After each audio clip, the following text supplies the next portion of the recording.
बोईसर सरावलीमध्ये 13 पंथ युवक परिषद बोईसर तर्फे रक्तदान अमृत महोत्सव साजरा केला जाते। देशात व महाराष्ट्रात अल्पसंख्याकांमध्ये असलेला जैन धर्म व यामध्ये अनेक पंथ आहेत, मात्र सर्व पंथांमधील 13 पंथ युवक परिषदेने हा उपक्रम घेऊन समाजासमोर एक आदर्श निर्माण केलाय। बोईसर सरावलीमधील शगुन हॉस्पिटलच्या संयुक्त विद्यमाने या रक्तदान शिबिराचे आयोजन 13 पंथ युवा परिषद बोईसर यांनी केले होते। या रक्तदान शिबिरामध्ये निजाम सलीम शेख या मुस्लिम युवकाने रक्तदान करून हिंदू मुस्लिम हे जरी धर्मामध्ये वेगळे असले तरी सुद्धा रक्त हे जात धर्माच्या पलीकडे माणुसकीचे नाते जपत असते। आणि आज झालेल्या या रक्तदान शिबिरामध्ये मुस्लिम युवकांनी केलेले रक्तदान कोणत्या तरी हिंदूला कोणत्या तरी इतर धर्मियांना गरजू रुग्णांचा जीव वाचवण्यासाठी त्याचा उपयोग होणार आहे। मग धर्म जरी वेगळे असले तरी मात्र रक्त हे भेदभाव करत नसते।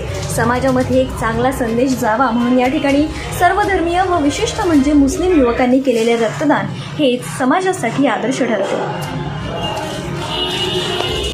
या रक्तदान शिबिरामध्ये 147 रक्तबॅग संकलन झाले असून बोईसर रेल्वे स्टेशन व सरावली येथील शगुन हॉस्पिटलमध्ये घेण्यात आले होते। या रक्तदान शिबिरासाठी प्रमुख उपस्थिती जगदीश धोडी, शिवसेना उपजिल्हा प्रमुख, उद्योजक मुकेश जैन, आनंद धोडी, युवा सेना उपजिल्हा युवा अधिकारी, पूर्णिमा धोडी, जिल्हा परिषद सदस्य संतोष सावंत, माजी पंचायत समिती राकेश राठोड, राकेश खोकावट, चंद्रप्रकाश सोलंकी, ताराचंद डगलिया, चमनलाल खोखावट, पियुष सिसोदिया इत्यादी कार्यकर्ते व रक्तदाते या ठिकाणी उपस्थित होते।